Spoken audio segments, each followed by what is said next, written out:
For the latest in strategic affairs, subscribe to our YouTube channel. Click the bell icon for updates. Hello and welcome to another edition of Capital Calculus. This is the show that examines policies and developments through the intersection of politics and economics to share a fresh perspective with you every week, especially in trying to unpack the underlying strategic imperatives. I'm your host, Anil Padmanabhan.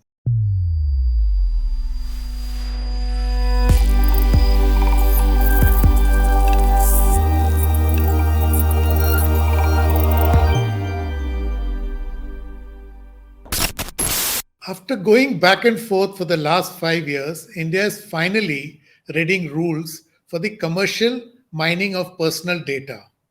The new draft is actually a pleasant surprise. For one, it is very compact. Second, it does not attempt, unlike the earlier version, to be all-encompassing. How will this new framework determine and influence mining of commercial data? What is the precedent it will set for the regulation of technology in this country? And what does it mean for regular users like you and me? To understand this and more, we spoke to Rahul Matthan. He's a partner at the law firm TriLegal and one of the most active and insightful voices on data privacy, and hence the perfect go-to person. Welcome, Rahul. Thanks, Anil. Glad to be here. So, Rahul, I read your column both in Mint as well as the detailed version on Substack. I think you wrote a bonus piece also yesterday. So, you have come out in very strong support of the new data law, the data protection law.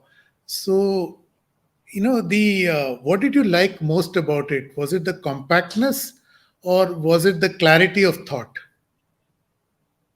I have, since the Justice Sri Krishna Committee version, I've been saying that India should not go from 0 to 100 straight away.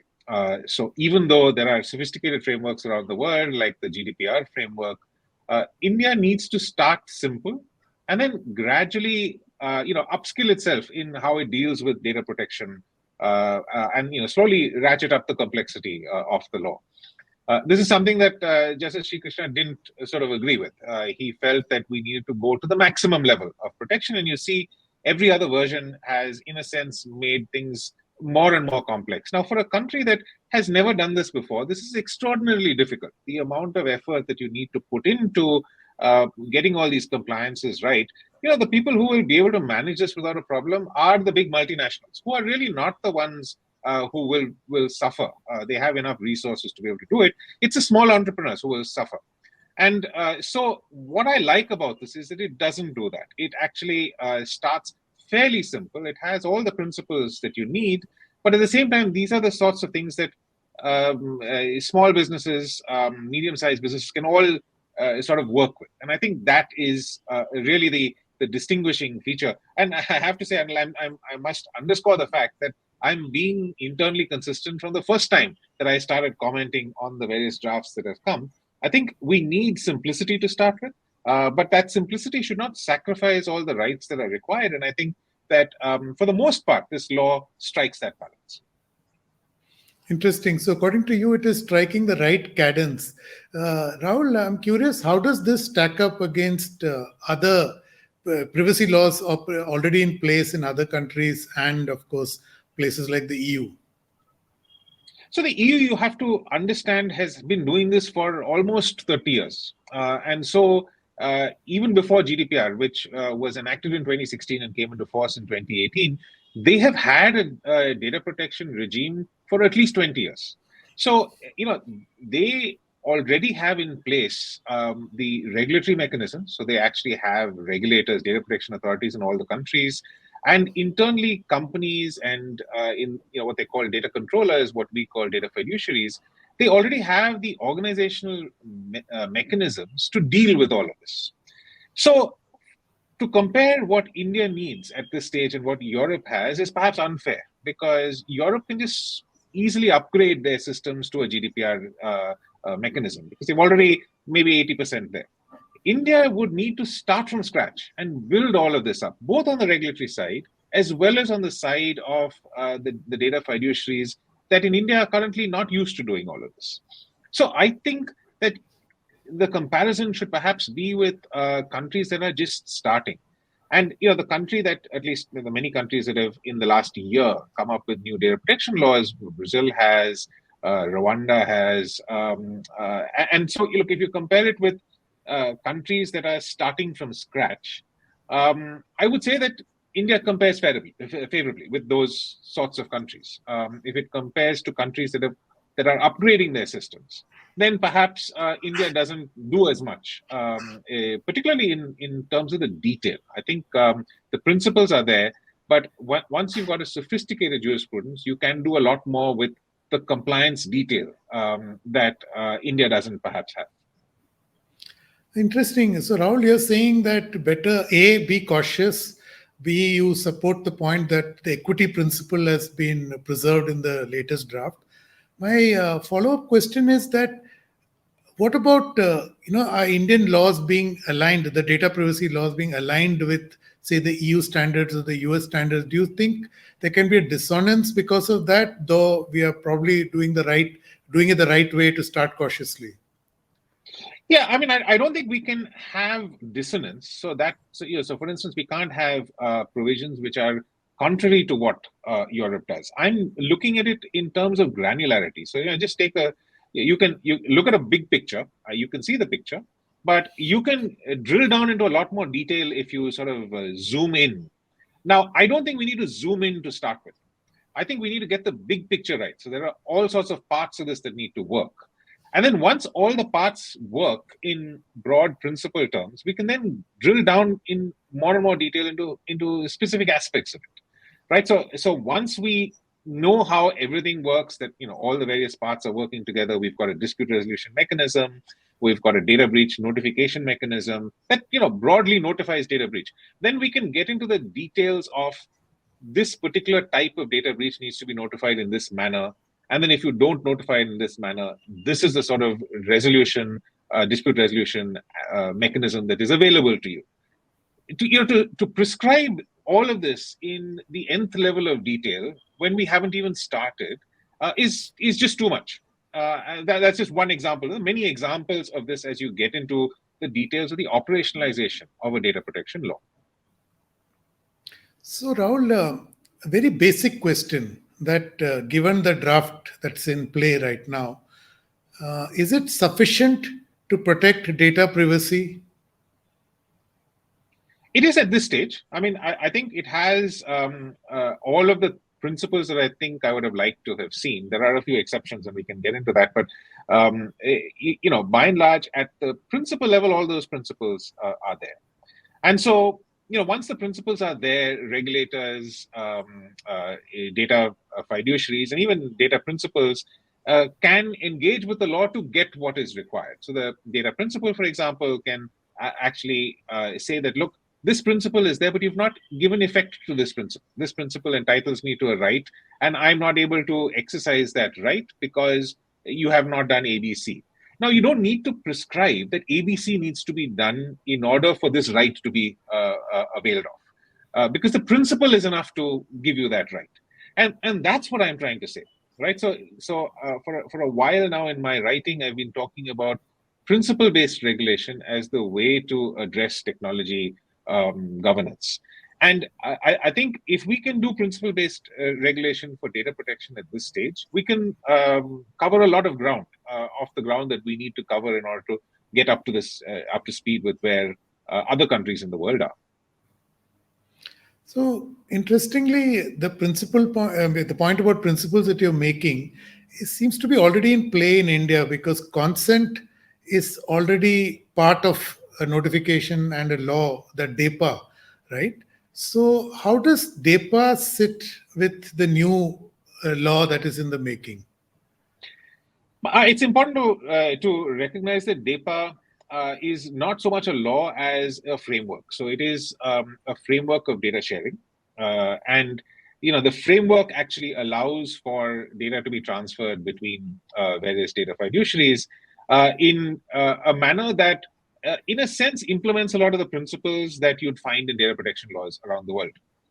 So, in a sense, DAPA as a construct implements the right to data portability, and that right to data portability is available in GDPR and various other places, but it's available as a regulation. What DAPA does is it gives you a technical framework within which you can actually implement DAPA. What the law will do is the law will underscore many of the principles in DAPA. So, for instance, DAPA requires notice to be provided. As you said, it requires consent to be given. All of these are principles that are underscored in the law as the mechanism by which data processing can take place. And so, what the law plus DAPA will do is it will give us, on the one hand, the legal principles by which not just data sharing can take place by by digital means through DAPA, but also just otherwise, and also it gives DAPA some sort of legal backing to say that the DAPA principles are now closely married with the legal principles that are enshrined in the existing law, and I think DAPA is particularly well protected under the law, in that the law now makes reference to a consent manager, which is, as you know, the core of the DAPA framework.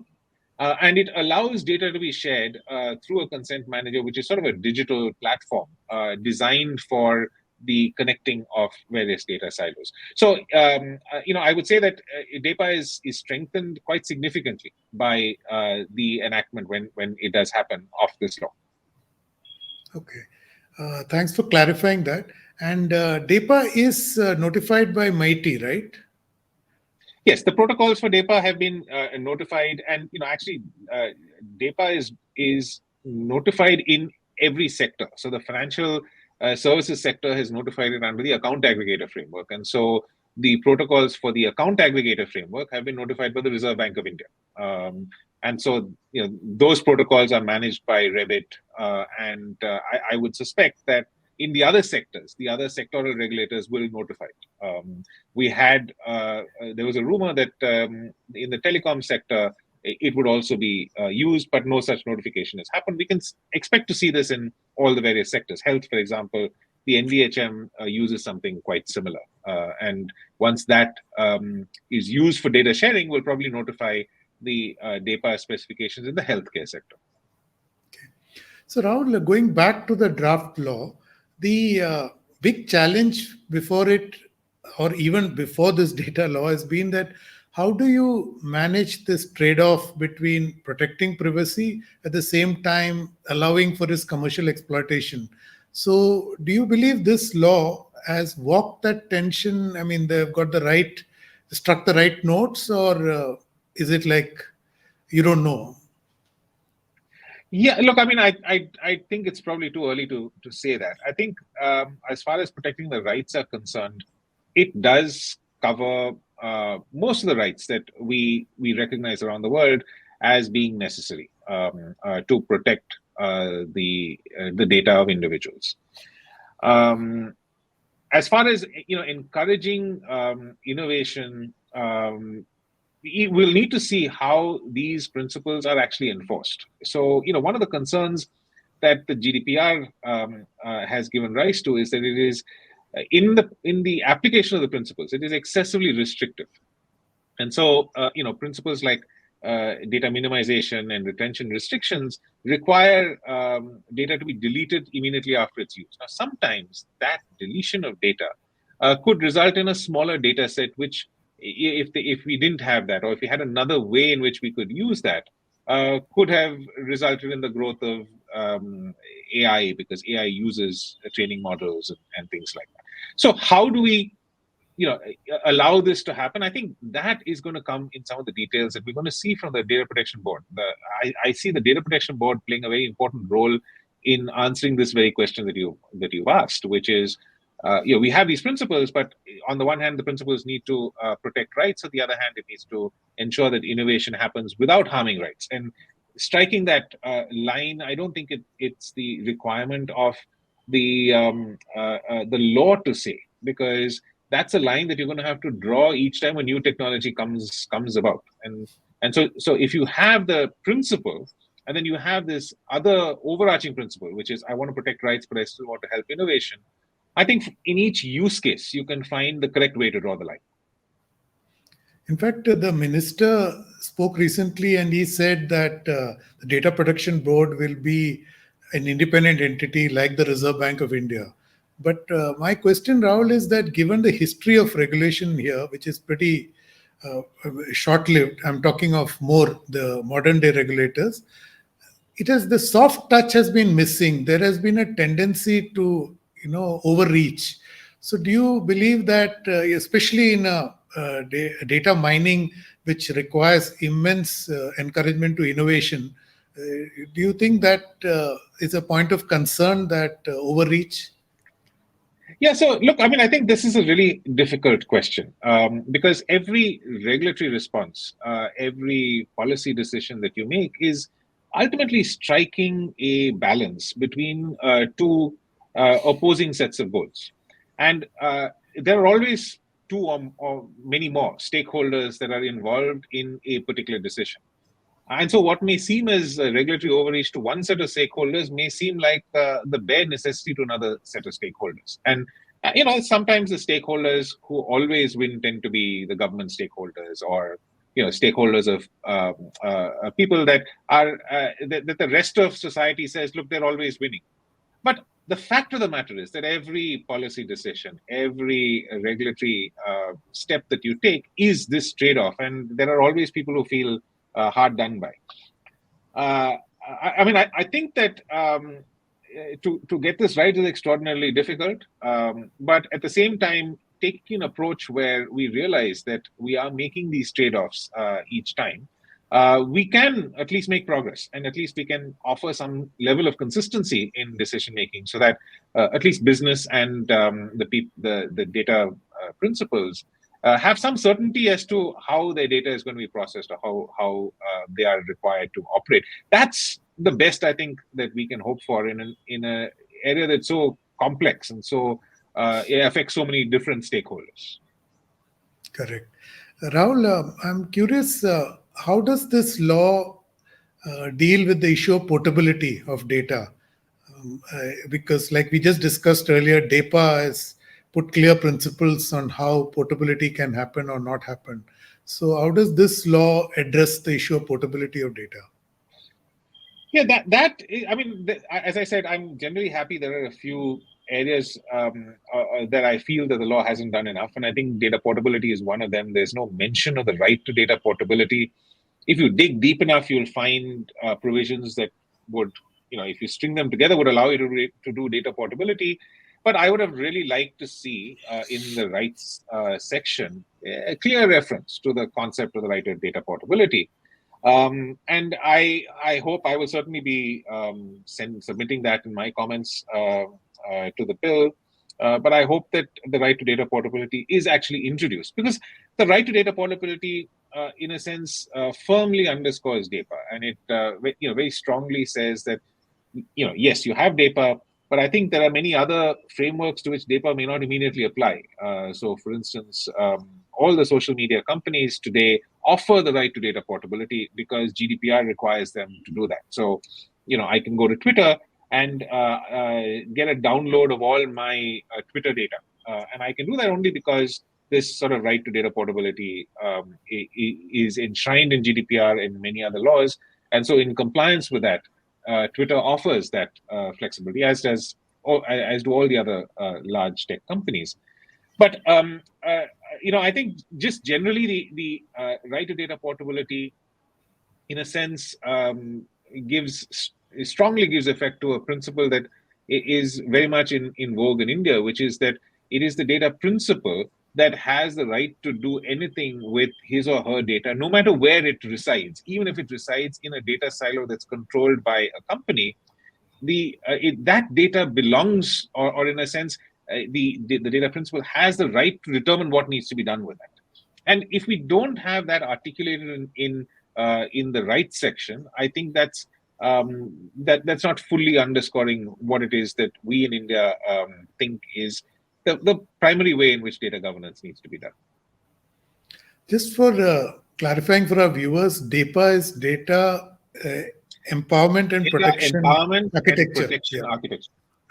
Correct. So going back to the business of portability, a quick follow-up. How does this impact ongoing data democracy experiments that India is doing pretty successfully? You have Aadhaar, you have UPI, you have account aggregator, you have Open, you have ONDC. So if data portability is an issue, will it impact these ongoing projects? I don't think so. Look, I think all these projects offer data portability. So in a sense, you sign up to this. If you're a bank signing up to account aggregator, essentially you're signing up to the principle that any customer has rights over his or her data that you hold. And acknowledging that right, you're agreeing to transfer that with that user's consent to some other entity. When the right to data portability is implemented, you no longer have a right to say that I will not transfer. But the fact that you've agreed to transfer it already, which is the case in the account aggregator framework, 1.1 billion accounts are already connected to the DAPA framework. So in a sense, account aggregator is a step ahead of the law. And when the law does come, it will just fit in to that. So I mean, I don't think this is in any sense derogates from any of the experiments. To the contrary, it will give a boost to these experiments because, for those entities that are not currently connected to the DAPA framework, either in the financial sector or any other sector, when they are now obliged to implement data portability, they have a framework that they can easily connect to give effect to this data portability obligation that they are now required to adhere to. So, Rahul, moving on to another aspect, my initial reading of the law suggests that data localization seems to have been diluted, especially from the last draft. So, given that, this metaphor that data is a new oil, and there's been a strong argument to localize as much data as possible, how does this dilution, or, I mean, in my perception, dilution, stack up in this debate? So first of all, I hate that metaphor, data as a new oil, because data is nothing like oil. Oil, once you consume, it's gone. You literally burn the oil and it can never be consumed again, whereas data can be consumed any number of times. And that's the reason why for a long time I've been militating against the principle of data localization. I think we're conflating the idea of data access, which is really what we want to do. We want to be able to access the data when we want, and we don't want some country to say that because you're trying to access data which is under my sovereign territory, that you cannot access it when you have a right to. And that's completely different from what data localization achieves. Data localization may, with a sledgehammer, achieve that. So when I saw the provisions of this law, which essentially is going to put in a schedule the countries to which you can transfer data, this was a significant dilution from the data localization principles that came in the Justice Shri Krishna draft, the 2018 draft. And, we must recognize that every subsequent draft, the 2019, the 2021 draft, has significantly minimized the effect of the data localization principles that were first articulated in the Justice Shri Krishna draft. So where we are right now is, in a sense, following the trend of less and less data localization. Right now, I think we're going to have a list of countries to which we can't transfer data. Either we make a list of those countries or we make a list of every country other than those countries. And with that list, we will have complete clarity. We'll just be able to say, look, we can't transfer data. Let's just say China. That may be one of the areas, given that we've banned a number of Chinese apps. That may be the direction in which the government is seeking to go. We'll ban the apps. We'll also prevent you from moving data to that country. And then everything else we can move data to, which is the situation as it exists right now.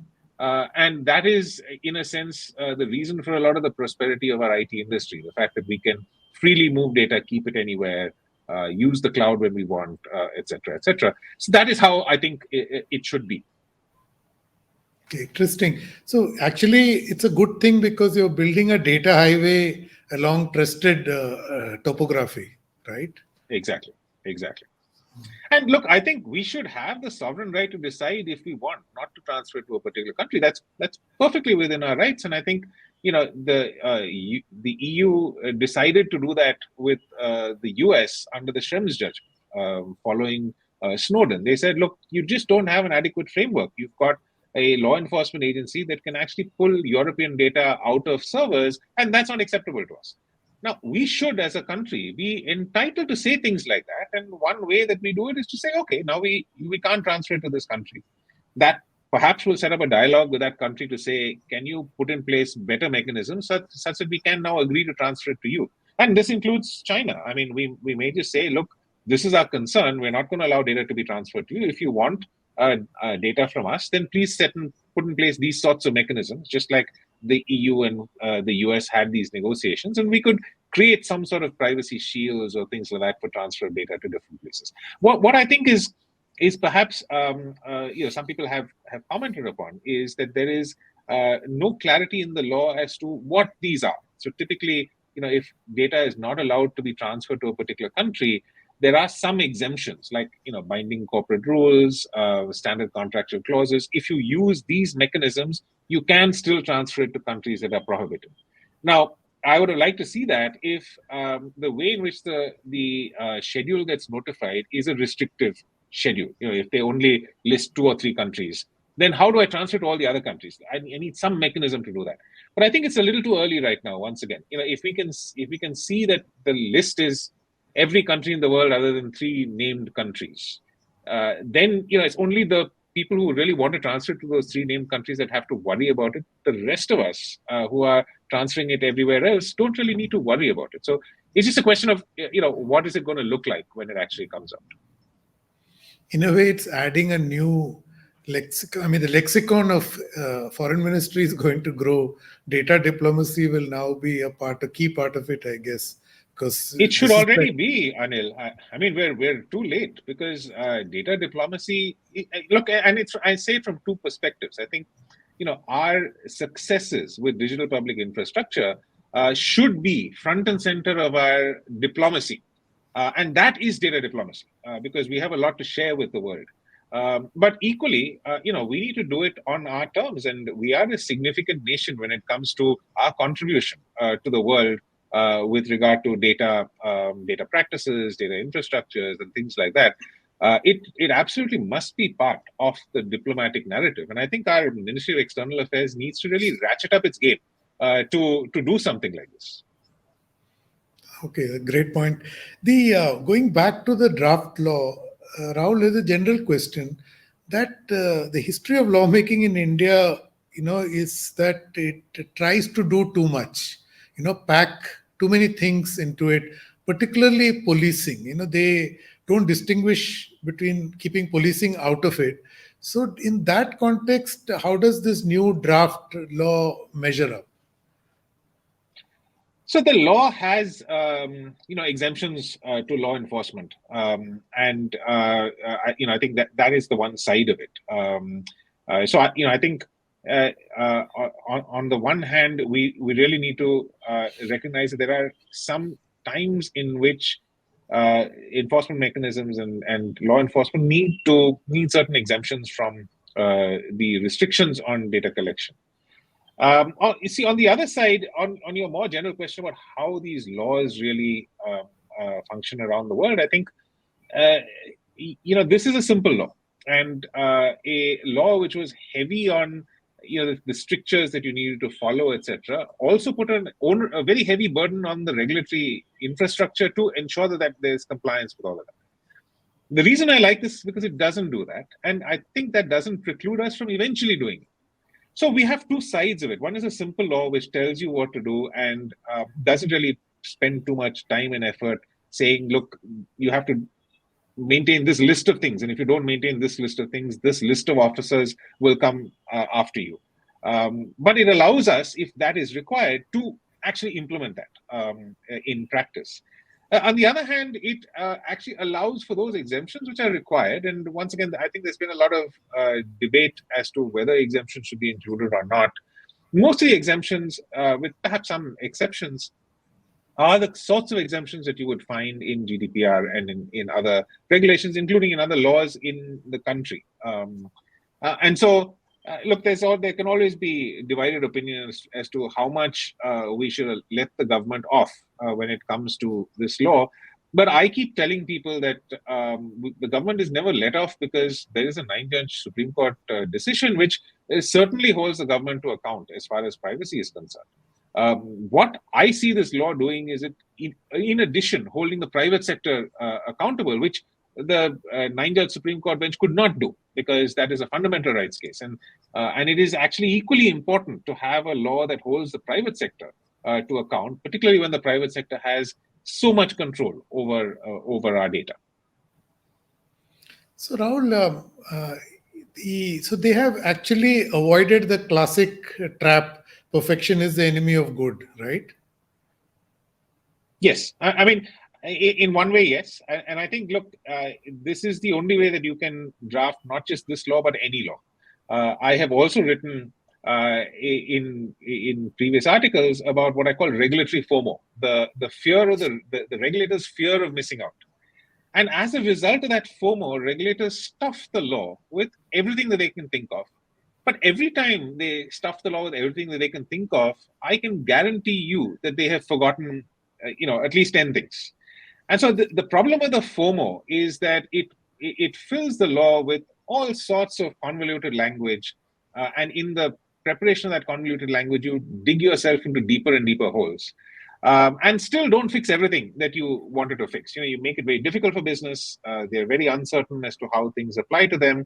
And there are whole swaths of business that are not covered that can misuse the law that you thought covered everything. Whereas the other approach to do it is really this minimal approach, which is to say the principle, not really get into defining the details of how all these things work, but just leave a very simple definition of what is a data principle, what is a data fiduciary. And not then say data fiduciary is such and such. For example, social media company, a bank, etc. There's no need to make that illustrative list at all because your definition is clear enough to say whether something falls in or doesn't fall in. That, I think, is the refreshing change in this draft. And that's the reason why I've been speaking so much about the simplicity and the fact that I think that for technology regulation, this is what we need to do.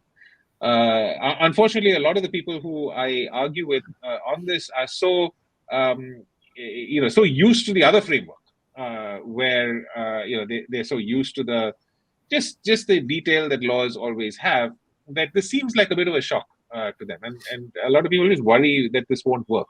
I'm quite sure it'll work. I mean, I having seen that the other formulations don't work either. I think we should at the very least try this formulation, and hopefully the board will step up to the plate and provide further confidence in the way that it implements this.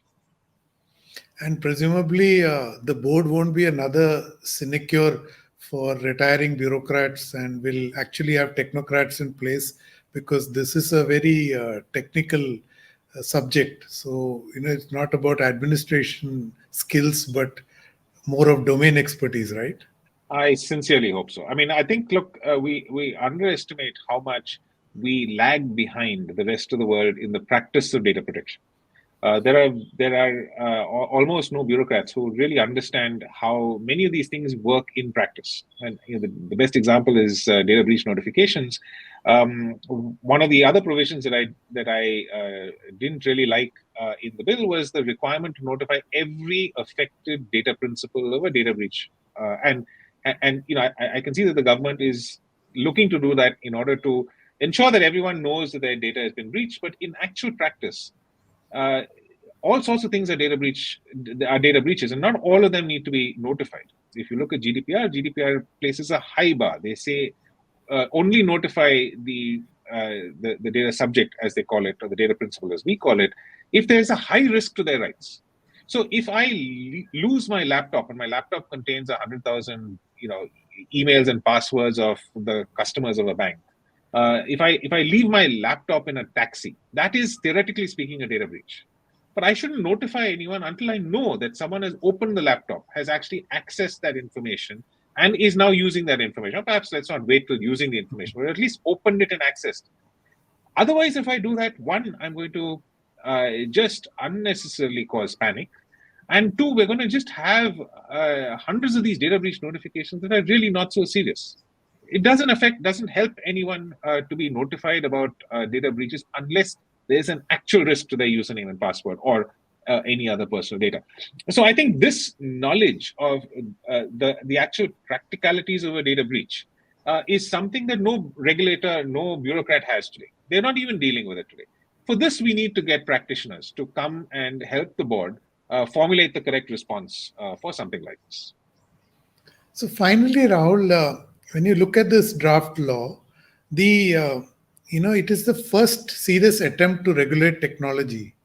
At the same time, you have it's another step towards India moving to a rules-based regime. So in these two metrics, if you look back at this law, what are your final thoughts?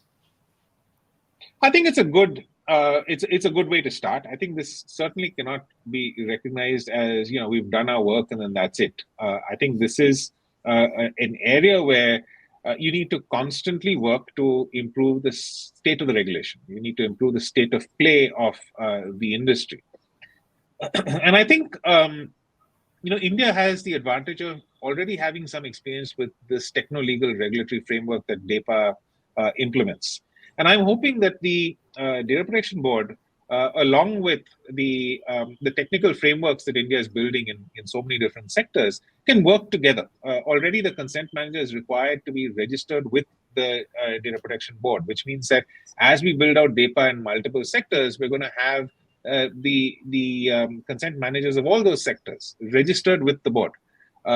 This is hugely interesting because if they're all registered with the Data Protection Board, I can see a possibility of cross-sectoral linkages under the auspices of the Data Protection Board, which will allow us to have even more control of our data. If we can think of insurance data in the financial services sector being linked with health data in the healthcare sector, because we can link the two frameworks, the two consent managers under the healthcare sector and under the financial sector, under the Data Protection Board to allow their data to be interoperable.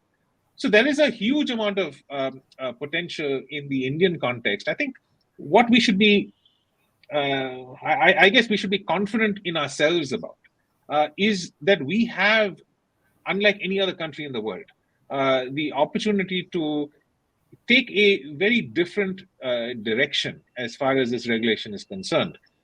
We have simple principle-based regulation. We have a board that has the powers to use all of this. At the same time, we've got these digital public infrastructures. And if we can cleverly use both of them together, and a lot will depend on the Data Protection Board, we can actually achieve remarkable success and go ahead of other countries that perhaps started 10 or 20 years before us. We can even show the way for all these countries to regulate data in the future. Nice note to sign off. Thank you, Rahul. As always, full of insights and information. Thank you again. My pleasure, Anil. Thanks for having me. As Rahul pointed out so eloquently, regulating technology is never easy.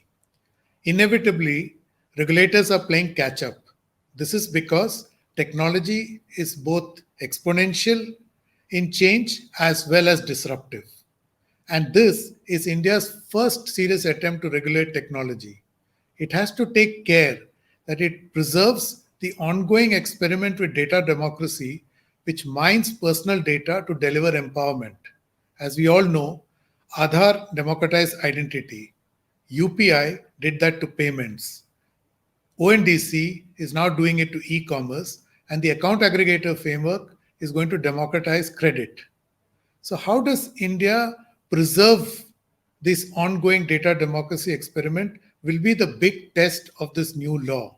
Overreach could jeopardize the gains of the last decade and more. So India has to, like Rahul said, tread cautiously.